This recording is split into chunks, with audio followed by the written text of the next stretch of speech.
أنا عندي رأي أو إحساس الحقيقة بأنه الكاميرا ليست جهاز أو آلة. أنا بحسها وعلاقتي فيها مثل العلاقة مع الإنسان.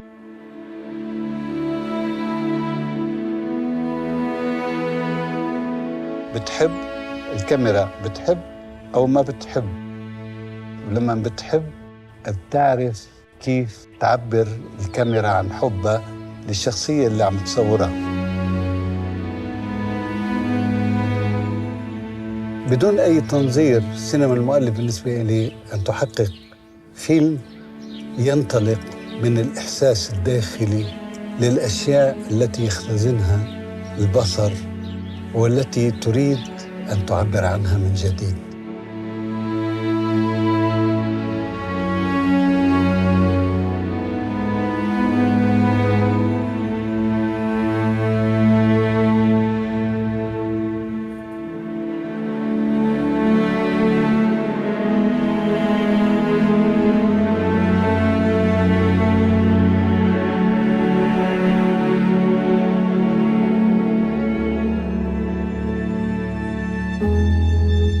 هل عادت السينما إلى دفئها؟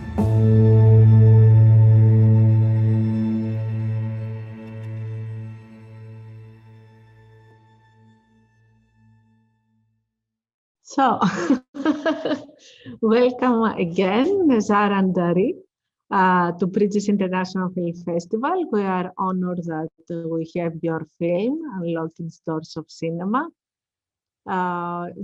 Very nice film, documentary. Thank you. Thank you. Well done. Exploring the 50 years of artistic contribution of the daring, I would say, Syrian auteur Mohamad Malas. Malas is an was exiled from his hometown of Quneitra, provokes audiences to contemplate loss, memory, and home. And from the 1967 war and Palestinian camps in Beirut to the songs of Aleppo and the political tragedies of Syria, Malas exemplifies what it means to be an auteur and public intellectual. Unlocking Doors of Cinema takes you on a unique cinematic journey where creative cinematography becomes a visual conversation with the auteur's own 5 decades of work. So, welcome again. What an inspiration with this great artist to make this beautiful documentary. So what was your journey until these 5 decades of work, until you decided to make this work? Tell us. It's a great question. The journey perhaps begins in that some of the first classes I took in cinema as a young 23-year-old was with the director, where he taught a class at the former Soviet Cultural Institute in Damascus. I was, an Arab American and studying Arabic and theater and writing, actually poetry at that time, not cinema, but always fascinated by cinema since a young age. And so he actually taught me the language of cinema in Arabic. And then lots of things happened in my life. I became an academic. I made a couple of short films. I worked as a film curator. I worked in many things. I became a PhD. And I wrote one book about him with another author, 𝘂𝗶𝗆𝗁. And in the process of making this book, I decided I just didn't want to do just an academic book and be smart. I really wanted to have long interviews with the subject. And so it's from those interviews that I created this film. And so I was fortunate, in documentary, to know your subject well. I had watched every one of his films, read everything I could about him before going into production. And that helps so much. Yeah, that's the journey how I got there. Yeah, and this is your first feature documentary? It's my first feature documentary, yes. Okay, before that, theoretically, yeah, you know a lot of things, but did you make films, more films before, I mean, short films? Yes, I had made a short film at UCLA in University of California, Los Angeles. I had produced over 10 films here in the Arab film studio. I was working as a producer, and those short films went to festivals all over the world. But yeah, I had curated many film festivals, but I hadn't made a feature film. So. Yeah, I saw that you are experienced also in film festivals. In which countries you were involved in film festival organizing? Yes, I mean, really, it's I did many film festivals in the UAE, but you can say that I organized many film and cultural events in Los Angeles and New York before that. The Abu Dhabi Film Festival, Dubai Film Festival, I was a part of those festivals always. And also, I had the opportunity to be artistic director of a festival, 𝘂𝗶𝗄𝗃, and most recently, I'm artistic director of an environmental film festival. Yes, climate change is a serious yes issue of our era. Yeah. Yeah, especially here, since one of the biggest carbon footprints is in the Arab Gulf, and so yeah, it's important. Yeah. Okay, so I understand why you wrote these emails to us recently, because you understand that how strange and different it is to have a festival this period during the pandemic, and to insist to go the festival, to try to make the festival to go on. Yeah, and thank you very much for your concern and your good words. What about the Dubai Film Festival? What happened this year? You're still connected to them? No.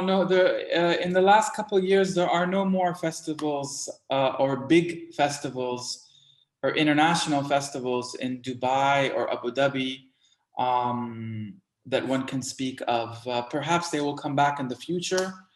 There is still some festivals in Qatar, in Saudi Arabia. Obviously, there was one big festival. I had my world premiere at the Cairo International Film Festival, and that's still going strong in Egypt. And so, but the film festivals, even before COVID and the pandemic, I think there was less and less festivals, and the money for festivals started not being as much. And so it's sad, because the film festivals are not only great things for the filmmakers, but also there is such a hunger for independent films, for unique stories, things that are just outside of what we're given. And I think it's the same thing all over the world. People don't only want Netflix or what they have in their cinemas. Okay. I'm interested in your thoughts. Yes, and in my opinion, according to my opinion, I care a lot about independent filmmakers, because I would do the festivals with them for the last 15 years. And I'm a filmmaker too. I became a filmmaker 5 years ago. I studied, and I did my first documentary last year as my thesis film. And So, and I'm looking for a position in the big festivals or in distribution. So I found this very difficult. Right. Very, very difficult. So during the pandemic, I had the thoughts and the concerns about these festivals in Cyprus, Bridges, this what we have right now, and last month in Cyprus. We ran the Cyprus Film Festival for 15 years, and we started with Dubai, the same year with Dubai Film Festival. And we met at Cannes. That 15 years ago, 2006, Dubai Film Festival had a lot of money and had big parties at Cannes. Yeah, that's true. But we did also. We had parties at the beach with New York Film and Video Film and Video Festival. In any case, so I was thinking about that, and we thought and we designed and we built this platform, InspireTV.com, that launched last month. And this is also a distribution platform for independent films, but of certain genre. The issues as climate change, humanitarian issues, women empowerment, minority groups empowerment, to give a voice to all these people. And the independent filmmakers, they can submit for free in this platform, and if to consider their film, and they can be video on demand, and they get 8% of the net proceeds from the first view. And so, yeah, we thought about that. And as a festival, independent film festival, we still exist. 15 years in Cyprus and 11 years now, and we collaborate with this platform. All films that are selected in the festivals, in British International Film Festival and Cyprus International Film Festival, are eligible. So they, if the director want, they can be included directly to the distribution platform. And we think, yeah, also we established an Inspire Art Fund to sponsor a new work of an independent artist. He can be a filmmaker or a musician or a theatrical play. We will see. We don't have limitations. And today I had the discussion with the Paris Film Festival, and we exchanged some ideas like with you now, and they liked the idea. I say maybe some festivals join or organizations join our powers and make this Inspire Art Fund bigger. Why do you have it? Yeah. I mean, I think it's really important to have more funds, more opportunities. This film that I made was made with a very small fund, and the rest was just, I have a great cinematographer who's my friend, who graduated from 𝘂𝗄𝗯𝗃 Film School, Jan Severin. I had a great editor, but they all did this work out of passion and not out of funding and stuff like that. So it's my hope the next film project that I work on, yes, there's more funds out there to receive, and you know, it takes a lot, but not taking so long, because I have a lot of friends who have done well in the film festival circuit, but it sometimes takes over 5 to 6 years going from fund to fund to fund to fund, and I think it's just not easy how this works. And yes, you know, you said it yourself, distribution is one of the trickiest things for independent filmmakers, because there are some companies that are easily willing to distribute your work, but distributors have to be working always on new films and this and that. They don't see, especially with documentary, you need distributors that really care about your issues also, because that'll help where to show the film. And I worked on one film on autism, for example, and it's 6 years later, and it's still showing all over the world in different groups, not festivals. So I think distribution also for it, especially for documentary, and needs to look beyond the film festival circuit too, because there is many other places that are always wanting to screen films also. Exactly. And your film, I think it will have a great future, because yes, you create awareness about this great artist. And yes, I agree with you, the cinematography is very nice, and the editing. And I think you have something in common with other films. My Wild Heart, they have also great cinematography. But yeah, I noticed that looked like a great film. Yeah. Yes, both of you.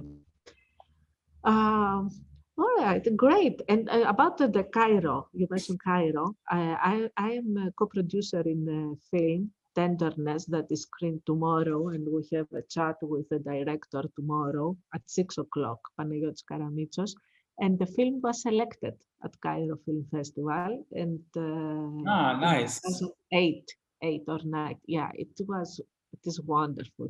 But it is sponsored from the Ministry of Tourism, and it's all about hospitality, the best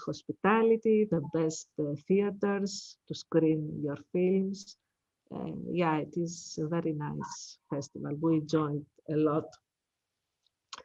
And I'm glad that they still, it is the matter of the government that they concern about their tourism. They have also studios, right. So they want to promote the studios. Also, Dubai had some studios. I've never been there. I don't know how big or. Dubai and Abu Dhabi have many studios, and they're producing. Many of the Syrian, the series are being produced in Abu Dhabi. Also, I mean, you have 3 different emirates that are funding films. Dubai, Abu Dhabi, and Sharjah are producing films, and many film companies are starting to come here from Bollywood and the US, like Mission Impossible and other films, stuff like this. It would be nice if there was, I mean, I think there's a strategy on the film commissions to, create a good economy for film companies to film here. And you do have different types of, there's many different, there's some good locations in the UAE to film, but yeah, there's actually been more interest in both Dubai and Abu Dhabi before the pandemic to support big film crews coming here. Even during the pandemic, there was a film, a war film shot, a well-known French director, I forget who, did a film here in the middle of the pandemic. So there is some filmmaking even in the pandemic, yeah. And what about the studios in Dubai and anyway, they build neighborhoods and Middle East areas, or it is only for post-production and shooting interior? No. They built some neighborhoods. They built but I think it's more focused on series. The series that that can show on right now on Netflix, but before. In the Middle East, the big thing is the Ramadan series. This the one of the holy months. People watch these 30-episode series usually, and so they do have certain created locations to film these. Now, they could be converted more for cinema. There are certain islands that look like, you know, historic places 200 years ago. There are even, you know, different terrains in the UAE. Everybody thinks it's a desert, but there's also Ras Al Khaimah that has mountains and lots of donkeys, no camels. And so there is, you know, there should be some more opportunities in the future to do filming here. And it's, you know, it's very safe. And I think Abu Dhabi tried to do something where every film company got 35% off and they got their taxes back. So there is a big effort to support film crews and co-production. Yeah. It's still beginning. It's not something as, you know, it's not something, for instance, Morocco is still has more experience in this and bigger crews. So Morocco is quite well known for many Hollywood films. For example, many films have been shot in Morocco. Nezar, you have been involved also in theater, in theatrical Yes. performances. Yes. Oh, can you tell us some things about that? Well, I started something. I've done a couple of plays here, not too many, but the last play that I did was something called documentary theater, or sometimes in the UK they call it verbatim theater, which is you use documentary ethics and style to interview people, and then you based on the interviews, you recreate these interviews on stage, either with actors, or what I did, I actually had 5 women interview their mothers. And these women recreated their mother's memory on stage. So it was called Memories of Childhood. And I worked with 2 professional actors, one from Lebanon, one from Italy, and 3 actors from here who were from the region. And so it was a great experience, and the crowds were really excited about this sort of unique feel that it was sort of a documentary on stage.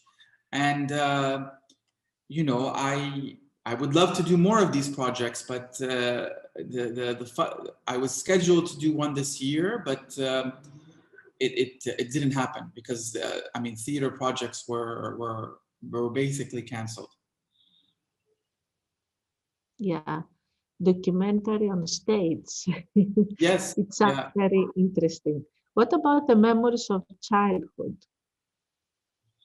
Yes, this project was so exciting to work with, because I worked with basically 5 talented women from all ages who conducted like hours and hours of interviews with their mother.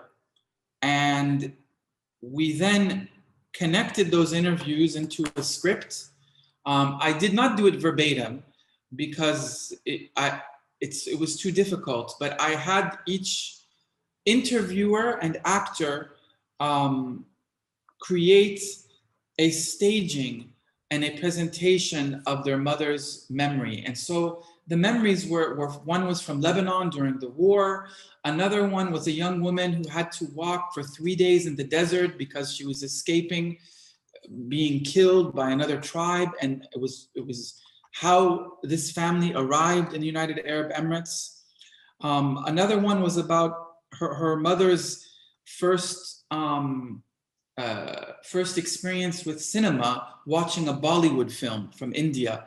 And so it was interacting with a screen, a famous Bollywood film. And so we you know, another actor was from Sudan, and it was memories of her mother of being a child in Sudan. And so, and each character created a very unique staging. Yeah, it was a very inspiring project. And I hope to do more of them, but you know, only time. You can't do every project all the time. So. Yeah. And what do you do now? Do you have courses? Yes, well, I mean, like I teach courses on cinema. I'm still producing films. So I'm producing 6 short documentaries from the UAE that are finishing now. We were lucky that we did most of the production in January and February, but because of many things, we're only finishing the production now. On many subjects, these films were. And I have another feature film project that I'm working on. It's called the Guilt Project. And it's a hybrid documentary on guilt. And it's based on a script that I wrote. And then it's not docudrama, but I will be using amateur actors, or the actors that are part of my film will be people I've interviewed as a documentary. And so, but this project, obviously, it's slowed down. I've received 1 grant. I'm trying to right now write the script and hopefully finish it and like make it more polished for 2021. Okay, we wish you good luck. Yeah, I hope so. I hope so. Okay, Nezar. Thank you very much being here with us. I mean, thank you so much. I mean, I did you know, I have been, you know, I'm really honored to be part of your festival. And I think that, you know, I looked at it. You have a lot of passion for cinema. It's not easy, the layout of online festivals. I think you guys did a great job so that it's easy to see the films and make choices. Yeah, I'm very grateful. It's been very difficult, like you said, doing film festivals. And I think, I mean, you doing these films online, whether it's the one in Cyprus or here, shows, I mean, is like a good role model for me, because I actually thought of postponing my film festival, but I think it can be done, even if it's not the same. Yeah. Yes, it can be done, but the filmmakers, the participants must have passion too. Not only the I was, you know something, I was, as a filmmaker, I was disappointed the last months that the festivals that my film were selected were cancelled, or they say they didn't do anything to gather the directors or to do a bit of networking. So I think yes, but and the festivals, I know, but the film, many times filmmakers come to see only their own film.